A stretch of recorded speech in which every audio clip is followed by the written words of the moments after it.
بسم اللہ الرحمن الرحیم۔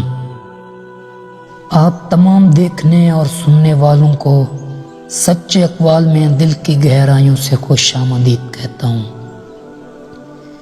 ایک بادشاہ نے بہت سارا مال جمع کیا تھا، کوئی چیز ایسی نہ چھوڑی جو اپنے یہاں نہ منگوائی ہو، اور ایک بہت بڑا عالی شان محل تیار کیا جس کے ہر دروازے پر ایک غلام مقرر کیا، جس میں اپنے سب عزیز احباب کو جمع کیا۔ ایک بڑے عالی شان تخت پر ایک ٹانگ کھڑی کر کے دوسری ٹانگ اس پر رکھی بیٹھا تھا۔ لوگ کھانا کھا رہے تھے اور وہ اپنے دل میں کہہ رہا تھا کہ ہر قسم کا ذخیرہ اتنا جمع ہو گیا ہے کہ کئی سال تک اب خریدنا نہ پڑے گا۔ یہ خیال اس کے دل میں گزر ہی رہا تھا۔ ایک فقیر پھٹے کپڑے گردن میں فقیروں جیسا جھولا پڑا ہوا دروازے پر آیا اور اس نے زور زور سے دروازہ کھٹکھٹانا شروع کر دیا۔ اس کے تخت تک آواز جا پہنچی۔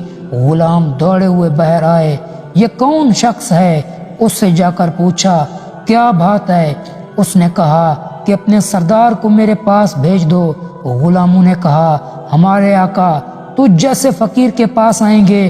اس نے کہا، ضرور آئیں گے۔ اس سے جا کر کہہ دو۔ وہ آقا کے پاس گئے اور اس کو قصہ سنایا۔ اس نے کہا کہ تم نے اس فقیر کو مزہ نہ چکھایا۔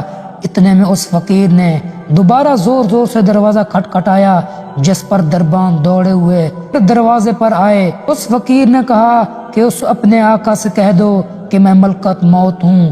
یہ سن کر ان کے ہوش اڑ گئے اور آقا سے جا کر کہا۔ اس پر بھی خوف کی لہر دوڑ اٹھی اور بہت ہی عاجزی سے کہنے لگا، اس کے بدلے میں کسی اور کی روح قبض کر لے۔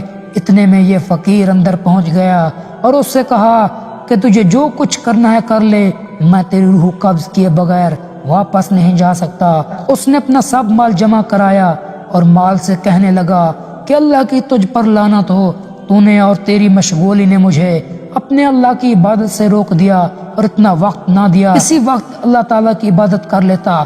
حق تعالیٰ نے اپنی قدرت سے مال کو زبان عطا کی۔ اس نے کہا، مجھے لعنت کیوں کرتا ہے؟